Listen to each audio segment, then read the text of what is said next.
ఇంట్లో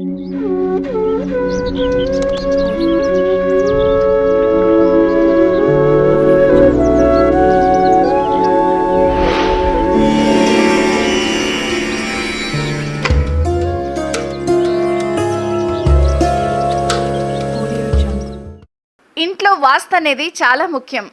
ఇంట్లోనే కాదు, ప్రతి రూమ్లోనూ వాస్తు పక్కాగా ఉండాలి. ఏ వస్తువులు ఉంచాలి, ఏవి ఉంచకూడదో తెలుసుకోవాలి. ఆఖరికి బాత్రూమ్ అయినా సరే. వాస్తు ఊర్ధ్వ చక్రం ఆధారంగా పనిచేస్తుంది. ఇది జీవితం మీద ప్రభావాన్ని చూపిస్తుంది. ఇక బాత్రూమ్ విషయంలో కూడా ఎప్పుడూ అశ్రద్ధ చూపించొద్దు. బాత్రూంలో ఉంచే కొన్ని వస్తువులు దోషానికి కారణమవుతాయి, జీవితం మీద ప్రతికూల ప్రభావాన్ని చూపిస్తాయి. బాత్రూమ్ ఇంట్లో ఉత్తరం లేదా వాయువ్య దిక్కున ఉండాలి. ఎప్పుడూ దక్షిణ ఆగ్నేయ నైరుతి దిక్కున నిర్మించకండి. వాటర్ బకెట్ బాత్రూంలో ఎప్పుడూ నింపి ఉంచండి. ఖాళీగా ఉంచాలి అనుకుంటే మాత్రం బోర్లించి పెట్టుకోండి. బాత్రూమ్ డోర్ ముందు అద్దం ఉంచొద్దు, ప్రతికూల శక్తిని తెస్తుంది. బాత్రూమ్ తలుపు ఎప్పుడూ మూసే ఉంచండి. తెరిచి ఉంచితే ఇంట్లోకి నెగిటివ్ ఎనర్జీ వస్తుంది. మీ జీవితంలో అడ్డంకులు మొదలవుతాయి. బాత్రూంలో ట్యాప్లు ఎప్పుడూ లీక్ కాకూడదు. ఇంట్లో ఆర్థిక నష్టానికి దారితీయచ్చు.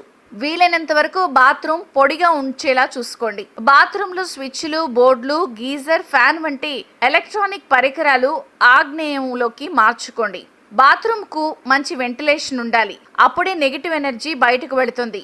వెంటిలేటర్ అయితే తూర్పు, ఉత్తరం లేదా పడమర దిక్కులో బిగించుకోండి. బాత్రూమ్కి ఎప్పుడూ చెక్క తలుపే ఉంచుకోండి. మెటల్ డోర్ అయితే నెగిటివ్ ఎనర్జీ వచ్చి అనారోగ్యానికి కారణం కావచ్చు.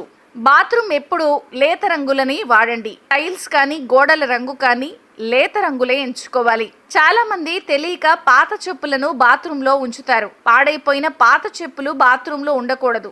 చివిగిపోయిన పాత చెప్పులు శని దోషాన్ని తీసుకొస్తాయి. రకరకాల కష్టాలు ఎదుర్కోవాలి. అలాగే పగిలిపోయిన, విరిగిపోయిన సోపులని వాడకండి.